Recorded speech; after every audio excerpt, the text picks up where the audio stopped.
Welcome to LOA Today. Hi, I'm Walt Thiessen here with Louis D'Souza. Today is Monday, May the 13th, 2019. It's 8 a.m. in New York, 5 a.m. in Los Angeles, 1 p.m. in London. Sydney, Australia is at 10 p.m. Wherever you are in the world, thank you for joining us for another episode of LOA Today, your daily dose of happy. And we're happy that we are exploring once again the book Illusions by Richard Bach. Came out in the mid-1970s and was pretty much a pre-LOA era rendition of how all this deliberate creation, conscious creation stuff really works. I remember reading it for the first time right after it came out, being blown away by it, finding out that none of my friends had ever read it, and all of them thought it was crazy, but all I thought to myself was, wow, this is a great book. And it's fun, Louis, to actually have gotten to the point where I can be talking about it with you, because you also are a fan of it. It's like this, it's almost like coming out of the closet. You know? Like, yes, I admit it. I am a closet Illusions fan, along with about 60 million other people. Not so closet then. I guess not, no, but still, it's a wonderful book. The simplicity of it is just truly remarkable. And I, as we're reading it, especially the section we're going to be talking about today, chapter 6, it really starts to hone in on basic concepts that we now talk about in LOA circles regularly. How creation works, what we think about manifests and so forth. And to think he was writing all this stuff before the LOA movement came along. I mean, there are other authors who have written stuff. I mean, Wallace Wattles, whose book inspired Rhonda Byrne to create The Secret, or Napoleon Hill, who in his very indirect way wrote about this kind of stuff, and a number of other people have written about it too. But I think Richard was kind of like more on point than some of the others were. I mean, do you get that sense? Far more on point than anybody. Yeah, and it's more specific. Until Abraham Hicks, yeah, pretty much. I mean, Seth was writing it about the same time. Seth, of course, being channeled by. Mind is clear. No way. Well, that's because there's one really great thing about Abraham and Richard, but Abraham especially compared to Seth, and that is Abraham doesn't want to throw all of the information at us. They just throw enough at us to help us understand the basics of what's going on. Seth wants you to have an advanced physics degree and a calculus degree in order to understand what the heck he's talking about. So his ability to figure out how to present this to humans probably was a little bit off, but that's okay. I mean, there was good information in there. Seth has great information. It would probably be good for scientifically minded people, you know. Probably, although I suspect they'd also be the more resistant to it because they're the ones who would say, well, we know science doesn't work this way, so we're going to reject it, you know? Yeah, that's that point too. I mean, the detail, I got to give credit to Jane Roberts for having taken tremendous amounts of detail from Seth and putting it down in the books. But boy, oh boy, it's hard to. It's like trying to read calculus when you have an algebra education. Not easy to do. Not easy at all. Yeah. But anyway, chapter 6. Let's see. Chapter 5. Where were we? Let's see. Do you remember what happened with chapter 5? I'm trying to remember what the specific plot line was. That was where we left Donald in the field. Actually, Richard left Donald in the field with a crowd around him because he had just helped a man from a wheelchair get up from his wheelchair by saying, well, come on, get up. Let's go. We're going to go flying. Yeah. And the guy says, what did you do to me? What did you do to me? Not realizing, of course, he did it to himself. Jump in the plane. We're flying. That's right. Yes. That'll be $3 cash, please. Yeah. So, money first. Money first, absolutely. So, boy, does that sound familiar. Okay. So anyway, that's the way Richard left them because he was pretty much terrified of all those crowds coming around him, demanding to be healed and so forth. So he took off, and chapter 6 begins with him saying, to this day, I can't say what it was came over me. It was just that doom feeling, and it drove me out, away even from the strange, curious fellow that was Donald Shimoda. If I have to fraternize with doom, even the Messiah himself is not powerful enough to make me hang around. It was quiet in the field, a silent, huge meadow open to the sky. The only sound, a little stream I had to listen pretty hard to hear. Lonely again. A person gets used to being alone, but break it just for a day and you have to get used to it again, all over from the beginning. Okay, so it was fun for a while, I said aloud to the meadow. It was fun, and maybe I had a lot to learn from the guy. But I get enough of crowds even when they're happy. If they're scared, they're either going to crucify somebody or worship him. And I'm sorry, that's just too much. Saying that caught me short, because the words I had said could have been Shimoda's exactly. Why did he stay there? I had the sense to leave, and I was no Messiah at all. Illusions. What did he mean about illusions? That mattered more than anything he had said or done. Fierce he was when he said, "It's all illusions," as though he could blast the idea into my head with sheer force. It was a problem, all right, and I needed its gift, but I still didn't know what he meant. I got a fire going after a while, cooked me up a kind of leftover goulash of bits and pieces of soybean meat and dry noodles and 2 hot dogs from 3 days ago that boiling should have been good for. The tool bag was crushed alongside the grocery box, and for no reason I fetched out the 9/16 wrench and looked at it, wiped it clean, and stirred the goulash with it. Of course, what else are you going to do with the 9/16? I was alone, mind you, no one to watch, so for fun I tried floating it in the air, the way he had done it. If I tossed it right straight up and blinked my eyes when it stopped going up and started coming down, I got a half-second feeling that it was floating. But then it thunked back down on the grass or on my knee, and the effect was shattered fast. But this very same wrench, how did he do it? If that's all illusion, Mr. Shimoda, then what is it that is real? Good question. And if this life is illusion, why do we live it at all? I gave up at last, tossed the wrench a couple more times, and quit. And quitting was suddenly glad, all at once happy that I was where I was and knew what I knew, even though it wasn't the answer to all existence or even a few illusions. Now, when I'm alone, sometimes I sing, and I'm not going to sing, Louis, sorry. Oh, me and old paint. That's what I sang, patting the wing of the fleet in true love for the thing. Remember, there was nobody to hear. We'll wander the sky, hopping round hayfields till one of us gives in. Music and words both I compose as I go along. And it won't be me giving in, paint, unless you break a spar, and then I'll just tie you up with a baling wire, and we'll go flying on. We'll go flying on. Good thing I'm not singing. The verses are endless when I get going and happy, since the rhyming isn't that critical. I have stopped thinking about the problems of the Messiah. There was no way I could figure out who he was or what he meant, and so I stopped trying. And I guess that's what made me happy. Long about 10 o'clock, the fire ran down, and so did my song. That's a long song, let me tell you. Wherever you are, Donald Shimoda, I said, unrolling my blanket under the wing, I wish you happy flying and no crowds, if that is what you want. No, I take that back. I wish, dear lonely Messiah, that you find whatever it is that you want to find. His handbook fell out of the pocket as I took off my shirt, and I read it where it opened. The bond that links your true family is not one of blood, but of respect and joy in each other's life. Rarely do members of one family grow up under the same roof. Boy, is that true. I didn't see how that applied to me and reminded myself never to let a book replace my own thinking. I rustled down under the blanket, and then I was out like a bulb turned off, warm and dreamless under the sky and under several thousand stars that were illusions maybe, but pretty ones for sure. When I came conscious again, it was just sunrise, rose light and gold shadows. I woke not because of the light, but because something was touching my head, ever so gently. I took it for a hay stem, floating there. Second time, I knew it was a bug, swatted wildly, and nearly broke my hand. A 9/16 end wrench is a hard chunk of iron to swat full speed. And I woke up fast. The wrench bounced off the aileron hinge, buried itself for a moment in the grass, then floated grandly to hover in the air again. And then as I watched, coming wide awake, it sank softly back to the ground and was still. By the time I thought to pick it up, it was just the same old 9/16 I knew and loved, just as heavy, just as eager to get at all those pesky nuts and bolts. Well, hell. I never say hell or damn. It's a carryover from an ego thing as a child. But I was truly puzzled, and there was nothing else to say. What was happening to my wrench?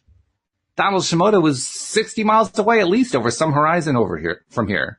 I hefted the thing, examined it, balanced it. feeling like a prehistoric ape that cannot understand a wheel is turning before its very eyes. There had to be some simple reason. I gave up at last, annoyed, put it on the tool bag and lit the fire for my pan bread. There was no rush to go anywhere. Might stay here all day if I felt like it.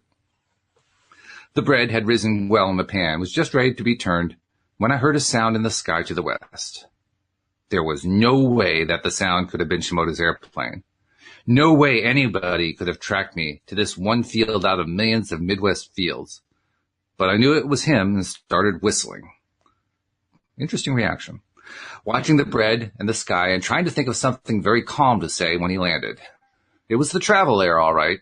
Flew in low over the feet, pulled up steep in a show-off turn, slipped down through the air and landed 60 miles per hour, the speed of travel air ought to land. He pulled alongside and shut down his engine. I didn't say anything, waved, but didn't say a word. I did stop whistling. He got out of the cockpit and walked to the fire. Hi, Richard. You're late, I said. Almost burned the pan bread. Sorry. I handed him a cup of stream water and a tin plate with half the pan bread and a chunk of margarine. He has no taste. Butter is so much better than margarine. We won't go there. Okay. How'd it go? I said. Went okay, he said with an instant's half smile. I escaped with my life. Had some doubts you would. He ate the bread for a while in silence. You know, he said at last, contemplating his meal, this is really terrible stuff. Well, nobody says you have to eat my pan bread, I said crossly. Why does everybody hate my pan bread? Nobody likes my pan bread. Why is that, ascended master? Well, he grinned, and I'm speaking as God now. I'd say that you believe that it's good, and that therefore it does taste good to you. Try it without deeply believing what you believe, and it's sort of like a fire after a flood in a flour mill, don't you think? You meant to put the grass in, I guess. Sorry, fell in off my sleeve somehow. But don't you think the basic bread itself, not the grass or the little charred part there, the basic pan bread, don't you think? Terrible, he said, handing me back all but a bite of what I had handed to him. I'd rather starve. Still have the peaches? In the box. How had he found me in this field? A 28-foot wingspan and 10,000 miles of prairie farmland is not an easy target, looking into the sun especially. But I vowed not to ask. If he wanted to tell me, he would tell me. Okay, how did you find me? I said. I could have landed anywhere. His willpower was a little bit lame here. He had opened the peach can and was eating peaches with a knife. Not an easy trick. Like attracts like, he muttered, missing a peach slice. Oh? Cosmic law. Oh. I finished my bread and then scraped the pan with sand from the stream. That sure is good bread. Do you mind explaining? How is it that I am like your esteemed self, or did by like you mean the airplanes are alike, sort of? Well, we miracle workers got to stick together, he said. The sentence was both kind and horrifying the way he said it. Don? Referring to your last comment, perhaps you'd like to tell me what you had in mind, we miracle workers? Well, from the position of the 9/16 on the tool bag, I'd say you were running the old levitate the end wrench trick this morning. Tell me if I'm wrong. It wasn't running anything. I woke up and the thing woke me up by itself. Oh, by itself. He was laughing at me. Yes, by itself. Your understanding of your miracle working, Richard, is as thorough as your understanding of bread baking. I didn't reply to that, just eased myself down on my bedroll and was quiet as could be. If he had something to say, he could say it in his own good time. Some of us start learning these things subconsciously. Our waking mind won't accept it, so we do our miracles in our sleep. He watched the sky and the first clouds of the day. Don't be impatient, Richard. We're all on the way to learning more. It will come to you a little faster now, and you'll be a wise old spiritual maestro before you know it. What do you mean before I know it? I don't want to know it. I don't want to know anything. Yes, you don't want to know anything. Well, I want to know why the world is and what it is and why I live here and where I'm going next. I want to know that. How to fly without an airplane if I had a wish. Sorry? Sorry what? Doesn't work that way. If you learn what this world is, how it works, you'll automatically start getting miracles, or what will be called miracles. But, of course, nothing is miraculous. Learn what the magician knows, and it's not magic anymore. He looked away from the sky. You're like everyone else. You already know this stuff. You're just not aware that you know it yet. I don't recall, I said. I don't recall your asking me whether I want to learn this thing, whatever it is, that has brought you crowds and misery all your life. Seems to have slipped my mind. As soon as I said the words I knew he was going to say, I'd remember later and that he'd be right. Don't you just hate it when your friends are right? Annoying. Annoying, very annoying. He stretched out in the grass the last of the flour in its bag for a pillow. Look, you don't have to worry about the crowds. They can't touch you unless you want them to. You're magic, remember? Poof, you're invisible and walk through the doors. Crowd got you at Troy, didn't it? Did I say I didn't want them to? I allowed that. I liked it. There's a little ham in all of us, or we never make it as masters. But didn't you quit? Didn't I read? Well, the way things were going, I was turning into the one and only full-time Messiah, and that job, I just quit cold. But I can't unlearn what I've spent lifetimes coming to know, can I? I closed my eyes and crunched a hay stem. Look, Donald, what are you trying to tell me? Why don't you come right out and say what is going on? It was quiet for a long time, and then he said, maybe you ought to tell me. You tell me what I'm trying to say, and I'll correct you if you're going wrong. I thought about that a minute and decided to surprise him. Okay, I'll tell you. I practiced, then pausing to see how long he could wait if what I said didn't come out too fluent. The sun was high enough now to be warm, and way off in some hidden field, a farmer worked a diesel tractor cultivating corn on Sunday. Okay, I'll tell you. First of all, it was no coincidence when I first saw you landed down in the field at Farish, right? He was quiet as the hay growing. And second of all, you and I have some kind of mystical agreement, which apparently I have forgotten and you haven't. Only a soft wind blowing and the distant tractor sound wafting back and forth with it. There was part of me listening that didn't think what I said was fiction. I was making up a true story. I'm going to say that we met, 3,000 or 4,000 years ago, give or take a day. We like the same kind of adventures. We probably hate the same sort of destroyers.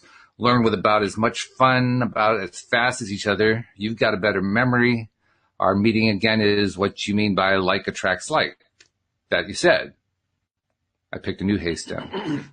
How am I doing? For a while, I thought it was going to be a long haul, he said. It is going to be a long haul, but I think there's a slim outside chance that you might make it this time. Keep talking. That's the way I feel when I do a podcast, by the way. All right. Well, for another thing, I don't have to keep talking because you already know what things people know. But if I didn't say these things, you wouldn't know what I think that I know. And without that, I can't learn any of the things I want to learn. I put down my hay stem. What's in it for you, Don? Why do you bother with people like me? Whenever somebody as advanced as you are, he gets all of these miracle powers as byproducts. You don't need me. You don't need anything at all from this world. I turned my head and looked at him. His eyes were closed. You mean like gas in the travel air, he said. Right, I said. So all there is left in the world is boredom. There are no adventures when you know that you can't be troubled by anything on this earth. Your only problem is that you don't have any problems. That, I thought, was a terrific piece of talking. You missed there, he said. Tell me why I quit my job. Do you know why I quit the Messiah job? Crowds, you said.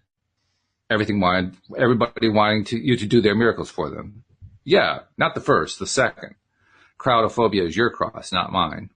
It's not crowds that wear me. It's the kind of crowd that doesn't care at all about what I came to say.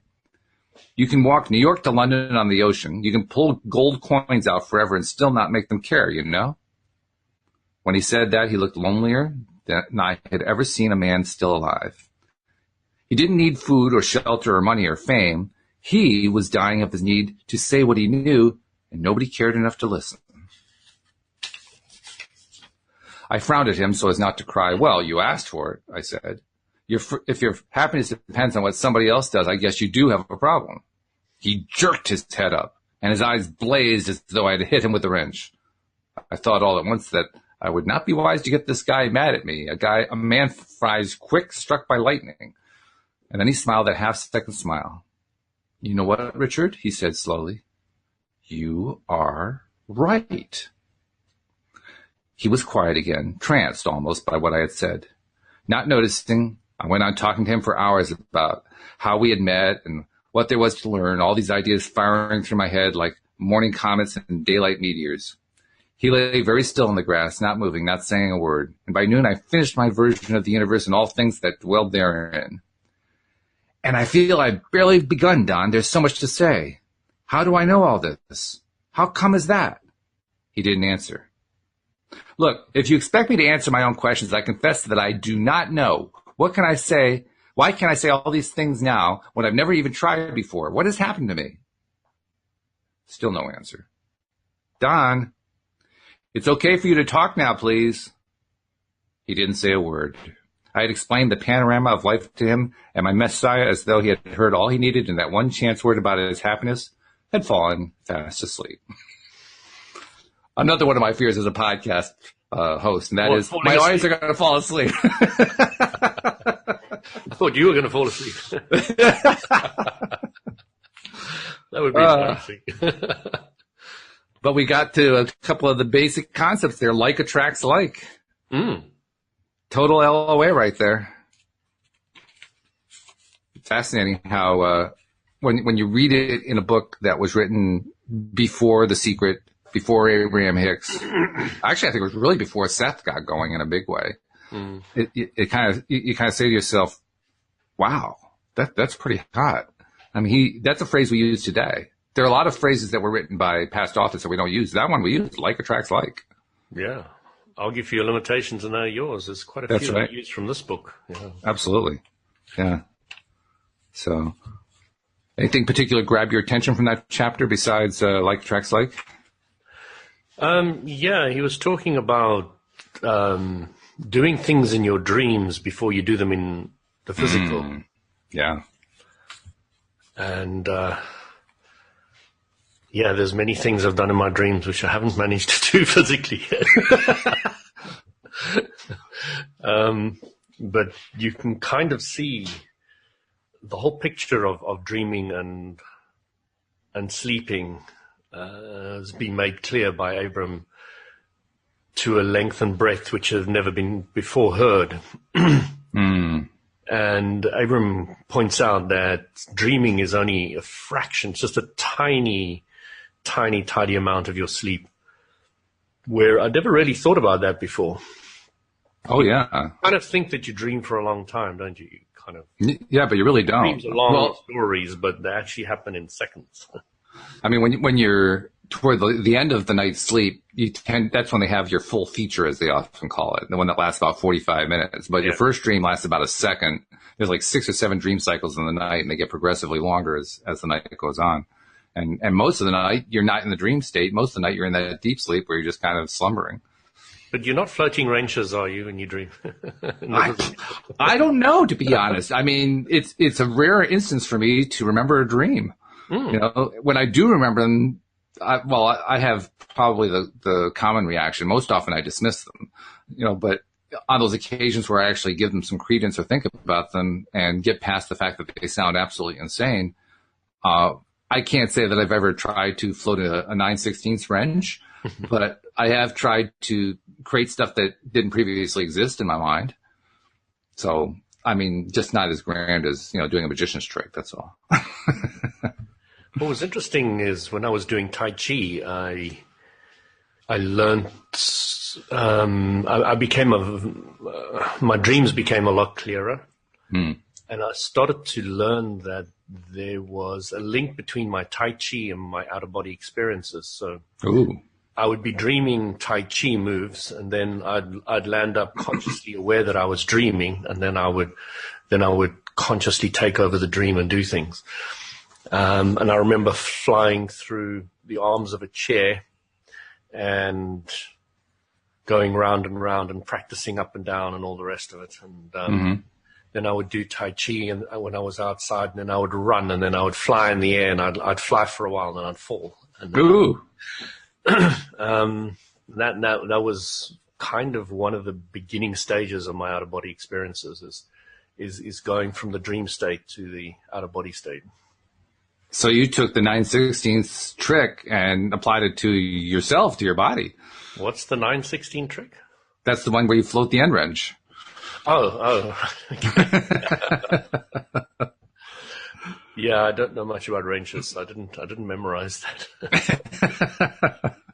Yeah, so it's interesting because there are many times where we will face fears in our dreams, which we will not necessarily want to do in the physical. And I found that I've dealt with problems in the dream state quite often that have actually solved problems in the physical so that I haven't actually had to manifest them physically. It's kind of like clearing up the vibration in the dream state so that the active vibration doesn't manifest in the physical, which, believe me, with some accidents and some other things, it's much better to do it in the dream state than so yeah, it's really quite interesting that he was pointing that out, that you can do quite a few things when in the dream state when you don't have the mind with its old programming kicking in all the time, because that's what Abrams says about sleep state, is that you pause the mind. Mm-hmm. So your negative thinking is stopped, which equals meditation. So that's why we regenerate when we're sleeping, is because we don't have any negative thoughts. Now, we could regenerate while we're wide awake if we only had positive thoughts. Interesting thing there. It just occurred to me as you were describing that. You talked about how we quiet the mind. The mind basically goes quiet, but we're thinking these thoughts. So which thoughts? You're talking about dreams now. In the dream state, right? Yeah, but in the dream state, it's only for a very short period of time. The rest of the time, the brain is paused. Oh, okay. So you're acknowledging that there is brain activity during the actual dream time. It's just the rest of it. Okay. Yeah. All right. Yeah, because I was trying to kind of piece together. How do you have it? I had the same stumbling block when I was looking at it initially. Oh, okay. Then it was kind of made clear that, yeah, the dream state is such a short state. That's why I brought it up as well. Ah, okay. That dreaming is very, very short. Yeah, that makes sense. Makes sense. Yeah. Now, it also kind of addresses a point that I remember bringing up, and I'm trying to remember who had made the alternate point. Abraham makes the point that we stop attracting when we're in our sleep. Yeah. And I can't remember who it was who said, oh, it's Neville Goddard, who says that we do some of our best attracting when we're asleep, and especially as we're going to sleep. Mm-hmm. And so I was trying to kind of resolve that apparently glaring contradiction. How could that possibly be? I think you just resolved it by pointing out that there's brain activity while we're dreaming and not the rest of the time. And that makes a lot of sense.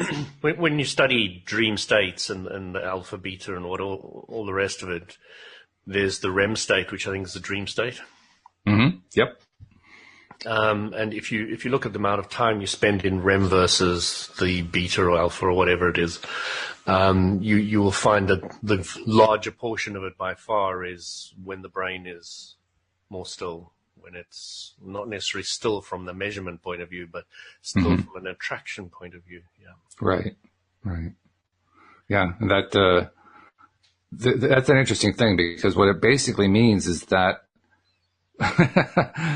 I almost hesitate to say this when I consider how crazy my dreams sometimes seem, but I'm doing some of my craziest attracting when I'm asleep. That's what I think they're pointing out. Yeah. Yeah. I've been flying, and I mean, if I start telling you some of my out of body experiences and dreams, they're just out of this world. They're not in this world at all. So, yeah. So you do all of your out of body travel when you're asleep? Well, if I'm talking about out of body, I'm not talking about sleep at all. I'm talking about either immediately going to full conscious out of body, or I'm talking about going from dream state to full body, full conscious state. You cannot call the out of body state dream state, because it's two different states. One is a picture or a story that you remember when you wake up, and the other one is you consciously directing it. So what people often call lucid dreaming. Yeah. Okay. give me a second. I want to turn off an alarm that's just happened in the house. It's quite bothering. That's all right. While you're doing that, I'll take a moment to remind everybody about subscribing to the podcast, because when you're a subscriber, of course, you get not only this episode, but all of the episodes coming right to your smartphone every single time that we record them. So it's very simple to do. Just go to your to our homepage, I should say, at loatoday.net. Just go to that webpage, and right at the top, you will see a link appropriate for your device, whether it's an iPhone, an Android, and we've even built in stuff for Windows PC users and Mac users as well. Windows PC users, there's not actually a link there because there's not a direct way to do a click and subscribe on a PC. But whichever device you have, it just shows you what to click on and what to do in order to subscribe. Follow through, and once you're all done, it just walks you right through it. Once you're all done, then share the fact that you're subscribed and watching and listening to these videos, or to the podcast. Actually, most people just listen to the audio podcast.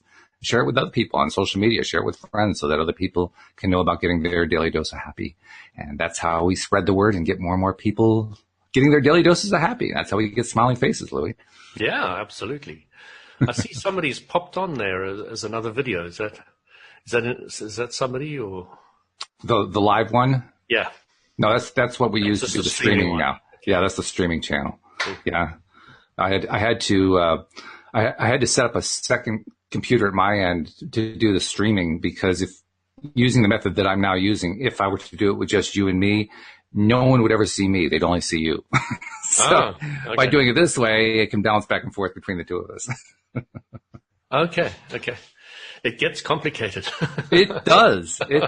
I mean, when I was first presented with that problem, I said, well, how the heck do you solve that? And then it occurred to me, another computer, of course. And fortunately, I had one sitting right here, so it worked out beautifully. So I just wanted to have a look at illusion. There was something else that I wanted to talk about there. Yeah. Well, there's a lot in that chapter to draw from.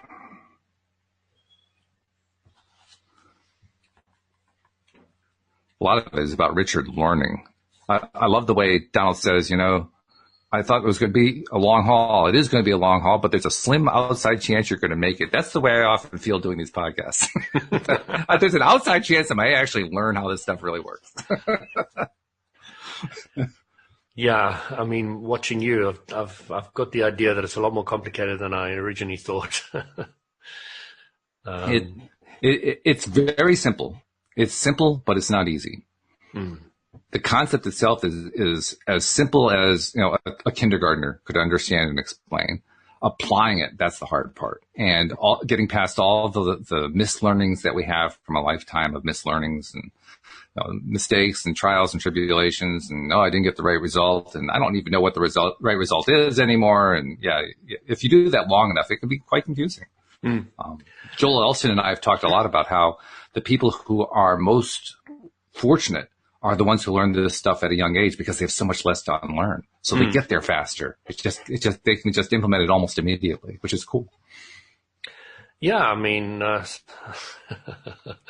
sometimes people say to me, Louis, you're an old soul. And I say, no, I'm not. I'm a young soul. I just learn fast. It's an interesting mind game there, because you don't want to be thinking of yourself as old. You want to think of yourself as young. So yeah, you're a young soul. Why not? Absolutely. I agree with you. Yeah. I think of myself sometimes like Benjamin Button. I'm getting younger as the years go on. Yeah. There was an interview I went for, and it was with Chase Manhattan Bank, and I was supposed to do a video conference call. So I go into the streets of London, go to this huge, massive building, rock up there, and the lady who was supposed to coordinate me was off sick. Mm-hmm. So eventually a guard was told, because of the telephone calls that we had, to put a little badge on me and send me up to the 20th floor and to go to room 506 or 2001 or whatever it was. Mm-hmm. So I'm like totally confused about all this. I've just walked into the country. I've just got an interview with Chase Manhattan Bank. And it's not only an interview, it's a video conference interview. Right, and the person who's supposed to be guiding me through it is not there. So I walk to the left, go up the stair, go up, turn right and look for the door numbers, find the right one. And as I walk in, there's the whole video conference set up, and there's like 20 people looking at me from the other side. Welcome to the interview. And I totally flunked that bad. That would be a bit overwhelming. So bad, it was embarrassing. The interesting thing about being a contractor in London is I learned to be a far better interviewer than the people who were interviewing me. Oh, really? So because I'd had so many of them and I'd had so much practice. And I remember one guy asked me, he said, Louis, how do you eat an apple? I said, what's that got to do with anything? What's the relevance? He said, okay. Marked in his little thing there. And I learned afterwards that he was trying to see how flexible I was. And that was a test. And I failed it horribly. I could have just said, I like cutting it down the middle and cutting it in quarters and then peeling off the skin and eating it, or whatever. That's the way I like eating them. I wonder how you would have responded to my answer. My answer, as soon as you said it, was one bite at a time. I'm not sure how that would have gone over, but he probably would have laughed. It probably would have been a good answer. Maybe. I don't know. But the reason I bring this up is because I had a fantastic interview for the Metropolitan Police with a really nice lady. And I knew without any doubt in my mind, 100% I had that job. No doubt in my mind whatsoever. And I get the phone call saying you didn't get the job. Oh, wow. And I was absolutely flabbergasted. I've never been that sure and I've never been that flabbergasted in my life before. Never. And I was, it was the end of the year and I decided to go to South Africa for Christmas and New Year. And I had totally stopped looking for any other interviews. I had just totally flummoxed. I was just more confused than I'd ever been in my life, and I was not going for any other interviews because I knew that job was mine.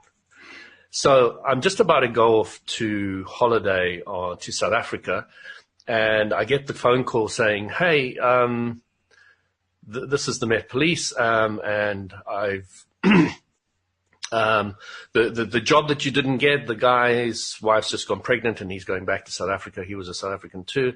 So he's, we would like you to take the job because you were next in line and you were a good interview. And I was like, wow.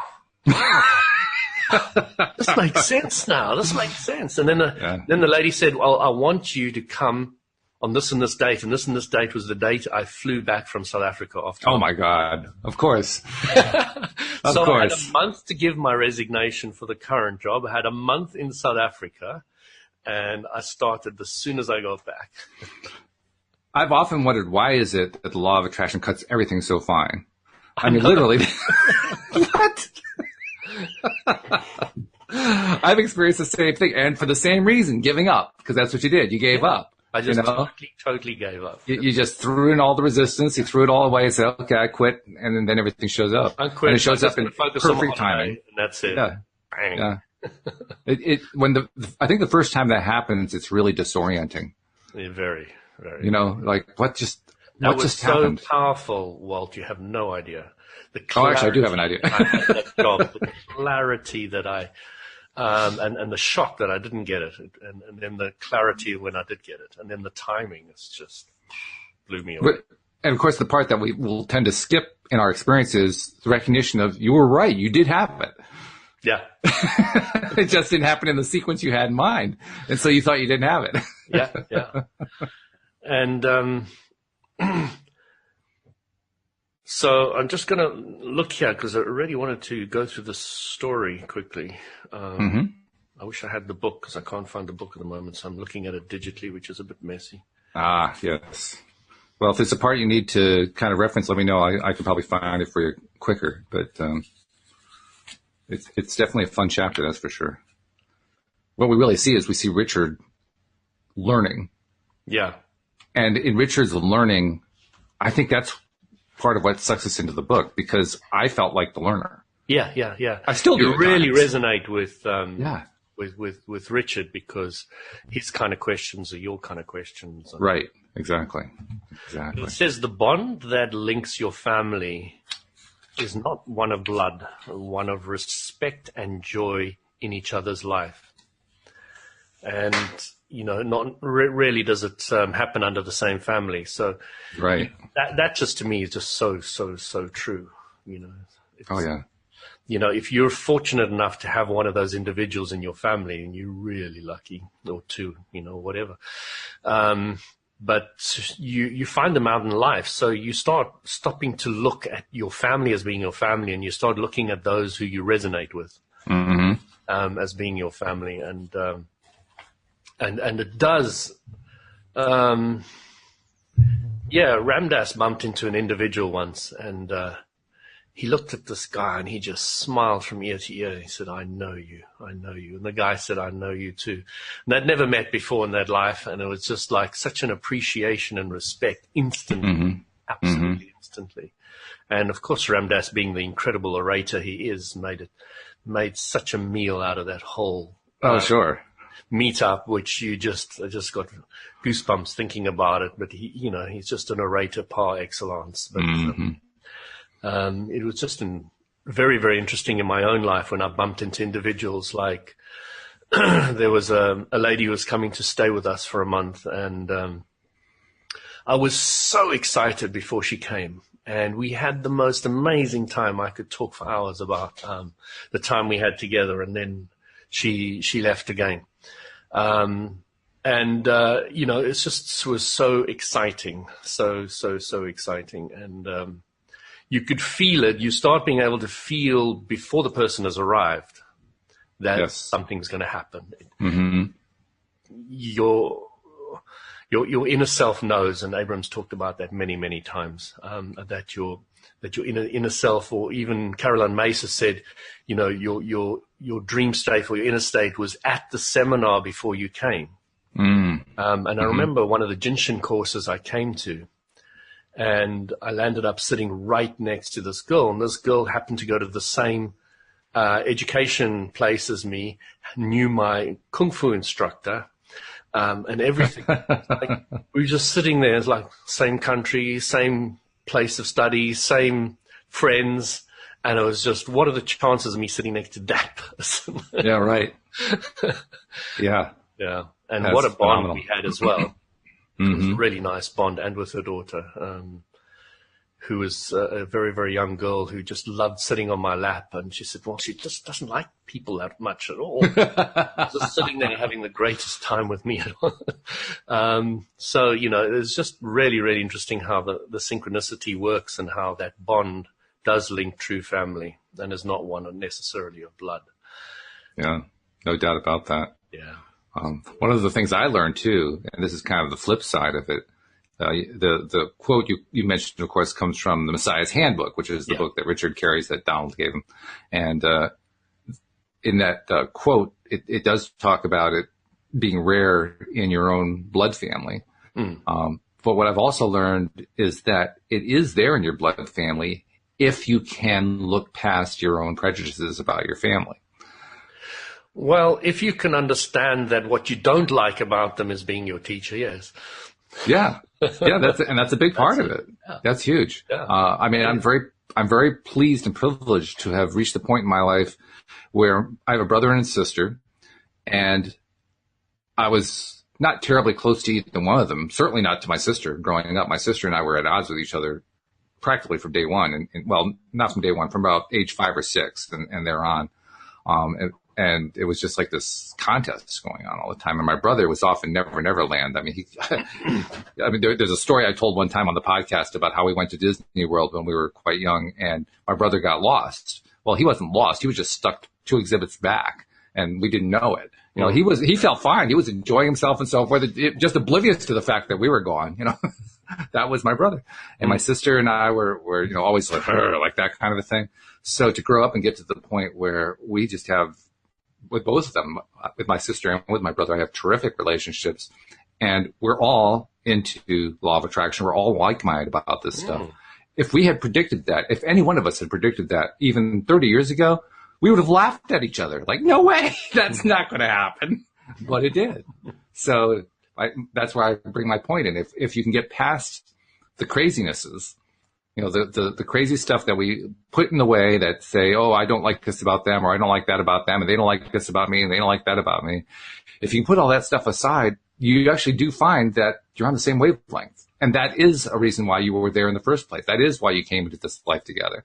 That you are on the same wavelength. It's just you have to be aware of the darn thing. So Walt, if you were a non-physical entity and you wanted to really make your mark at understanding life and chewing the best of it and all the rest of it, you're not likely to choose a family that's already like that. You're likely to choose one that's going to be very religious, go to church every Sunday and all the rest of it, so that you can break up in hives and go find your own path and go. And that's what I saw in my own life and with other people I've seen many times, have chosen very wisely. Wisely, that's another word for really making things tough for ourselves. Yes. I guess that's where wisdom comes from. But yeah, I've still not come to terms completely with the idea of what they call a soul contract. The idea that when we're in the pre-life phase, so to speak, when we're in the non-physical and we make these agreements with each other to come here and live life under certain circumstances and put ourselves through misery and hell and all that. I haven't come totally to terms with that. I'm not totally buying into it. I buy into it a lot more than I used to. Understanding Abram kind of points out very clearly that there is, Richard Bach points it out as well, there's no problem without a solution in its hands for you. So yeah. You stop looking at that negative side as negative and you start seeing it as very, very positive. So. Yeah, that's true. And I do agree with that. The thing that I'm not quite sure about is, do we actively choose specifically to come with these particular beings? In other words, do we all choose to be the actors in our joint play together before we get here? That's the part I'm not 100% sure about. Well, we come here to create our own reality, and there are those who are vibrational match who will bump into us. So we kind of have an idea what vibration we're going to be allowing, because we come in at a certain vibration and we know we're going to go up or down a little bit from there. So it's not going to be a massive contrast. So we kind of have an idea of who will be resonant to whatever we do and, whatever we vibrate. So those people. But of course, the family members that we come into life with, though, who we butt heads against, that's not a vibrational match in that sense. That's more like a vibrational collision. Well, it's interesting because you wouldn't be born into that family unless you were a match initially. Yeah. But here's a question. Here's a question though. In source energy, is there anyone we're not a vibrational match to? Well, somebody said to Abram that, there's lots of people like you who are presenting information, but yours is just so much clearer.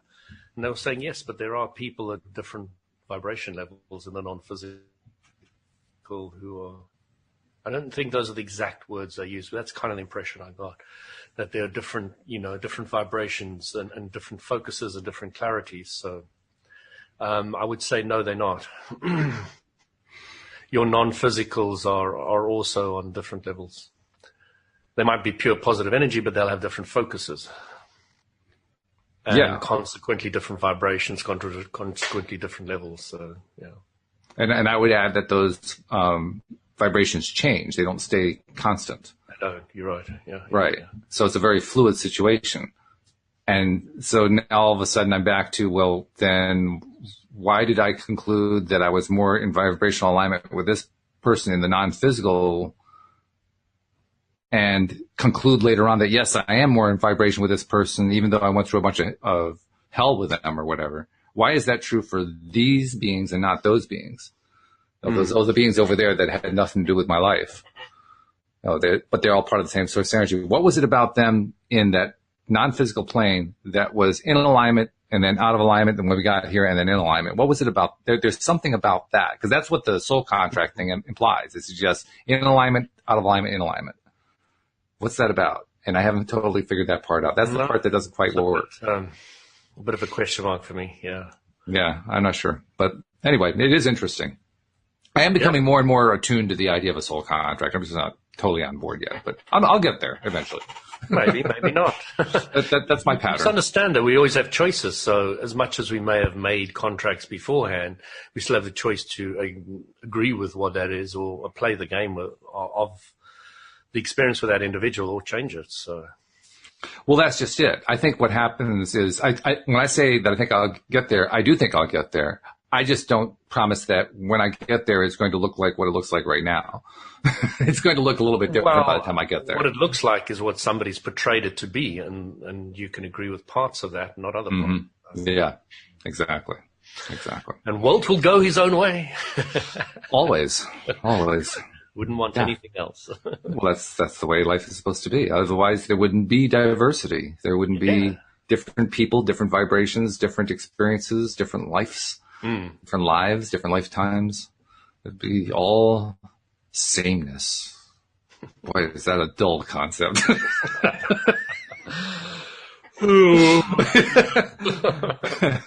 Now I know how it is. I put my audience to sleep. I just talk to them about sameness. I once said to my mentor, after reading all these spiritual books on a bookshelf, I said to her, the guys are always saying the same thing, but in a slightly different way. And she said, and a lot of them are repeating the same thing again and again. She said, well, if it works, they use it. Yes. If it works, they use it. That's good. I couldn't argue with that. It's like, that's true. And, when I realize I often repeat myself on the podcast, it works, so I use it, and I don't have to justify it because I'm saying it maybe a slightly different way in each circumstance, fit a different audience. So that to me is the interesting part, looking at things in a different way in each circumstance. Because to me, that's how I understand. That's how that's how I grok, to borrow from another writer. Grok. Grok. Yeah, that's a Heinlein phrase, Robert Heinlein. Okay. Grokking is to grok, G-R-O-K, is to totally and deeply understand completely in all ways. So it's 100% understanding. A little bit different, yes. A little bit different. Yeah. That's the first time I heard that word, it was so totally Greek to me. So what are they on? So, another chapter done, chapter 6. I really, really liked that. There were so many different pieces there that I liked and I associated with. Looking forward to next week doing the 7. How many chapters are there in total again? They're like 19, but we're more than halfway done. I mean, we're like halfway. You can see we're halfway through the book just from the way the book is folded. So I think the chapters get kind of short after this, but that's just the way he wrote it. That's fine. I just keep thinking in this chapter, this is the chapter that introduced the phrase "like attracts like." Yes. And he did it in such a beautiful, low-key manner, just almost offhand. Like, this is really nothing, but here it is just for the sake of it. And I read it and I said, wow. I remember that reaction the first time I read the book. That was just it. Wow. Like attracts like. And I started running through all the different things that I knew about the physical universe and asking myself, well, is it true? Does like attract like? In fact, I remember this as something that came up shortly after I became aware of law of attraction. Somebody asked a really good question in one of the groups that led to a question that I've never fully answered. In fact, I went to hear Abraham Hicks a year ago, April, and with the intention in mind of getting in the chair and asking this question. Then when I got there, I decided it really wasn't important. That was not what I needed to work on. But the question was simple. If you look at the way magnets work, physical magnets, if you put a north end of a magnet to the north end of another magnet, they'll repel each other. Opposite ends of a magnet attract themselves. Well, that's not like attracts like, at least not on the surface it isn't. And that confused me. Like, how could that be? That's an interesting thing, Then I thought about some more and I realized, well, actually there is an answer to that one. But, my first reaction though was, well, wait a minute. And I was looking at a number of things in life where it seemed like didn't attract like. I mean, there's an old phrase that a cliche people have been carrying out for years. Opposites attract. And it turns out they really don't. It is interesting how often people with opposite traits do come together, but that isn't what draws them together, it turns out. But if you look at it, a teacher doesn't look for a teacher. A teacher looks for a student. A student doesn't look for a student. He looks for a teacher. That's right. And that is like attracts like. It certainly is. The vibration of wanting to know this information. That's a vibration of the teacher wanting to teach the information, and that vibration is perfect. Right. Exactly. Now that's a perfect example of how it's easy to get confused, because teacher and student, those seem like they're opposites. Yeah. And yet they're attracting. Yeah. Now, they aren't truly opposites, and that's the part that Abraham taught me that made the hugest difference in the world, understanding what a true opposite is. Yeah. The opposites are thing and lack of thing. Yeah. And when I understood that, I was like, oh, well, no wonder. There are all these things that I thought were opposites, and they're not really opposites. Yeah. The double-ended stick, when you start looking at all subjects as two subjects, is so liberating. Oh. So liberating. Yeah. Somebody asked on Facebook, what's your favorite Abraham? What's the most important thing you ever learned from Abraham? And that was my answer, the two-ended stick. That was it. Yeah. Mine would be the emotions of your guidance. Yeah. That's a good one. Yeah. I think I'd put that certainly top 5, maybe top 3. But for me, two-ended stick, that was just mind-blowing. I couldn't believe I was not aware of that until they said it. It was so in your face and you didn't see it. It's just like... Yeah. Yeah. But when you hear it for the first time, you say, whoa, oh my goodness, explosion. And then all this stuff starts flying through your mind like, oh, there's this, and there's this, and there's this, and there's this, and there's this, and this. Yeah, it's crazy stuff. You can start actually understanding politics for the first time. Well, actually, I already understood politics much more than I wanted to. Yeah, that was, no, I have to tell you, I can agree on this. And that is, understanding that confirmed a whole bunch of stuff for me where politics was concerned. Stuff I'd already learned, but I hadn't turned it into a general rule like this. So when I had a general rule, like, oh, well, of course, I already knew that, but that makes sense. Here's evidence. That was all lining up really nicely at that point. But no, I learned about how politics works the hard way, not the easy way. Yeah. Yeah, I was fascinated by myself, as I could never get behind any group that was pushing against anything. I just couldn't do it. I couldn't fight for the right of this. I couldn't fight for the right of that. And I couldn't fight for you name it. I just couldn't do it. And I was wondering, and it felt so wrong for me to do it. And I was like, but they seem so genuine and right and convinced that they're doing. Well, they're passionate. That's why. It's the passion that's coming through really clearly. But when you understand every subject's two subjects, I could actually go out and do that now, but I'd be focused on wanted and not wanted. I'd be focused on a peace rally, not a anti-war rally, And there's no better way to quickly lose a following than to do that, because the following all want to do it the hard way. They don't know that, but that's what they want. They want you to lose your following. Yeah.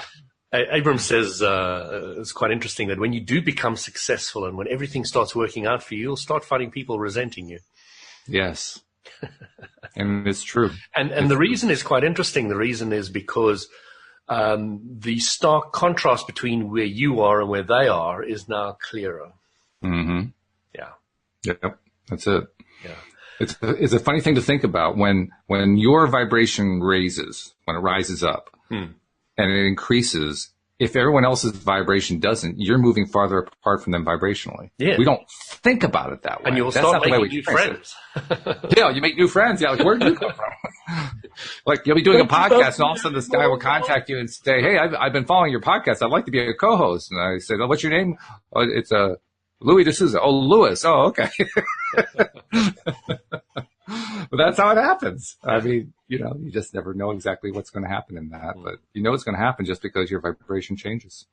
So cool stuff. Yeah. Well, this has been great. Our hour is up. Our hour is up, but I'm looking forward to doing probably 2 chapters next week, 7 and 8, because I think they're shorter chapters at this point. Yeah, that'll be cool. Yep, good stuff to do. Thank you to you. Thank you to our live stream and podcast listeners as well. And we will see you all next time here on LOA Today. Goodbye, everybody. Carpe diem. Carpe diem.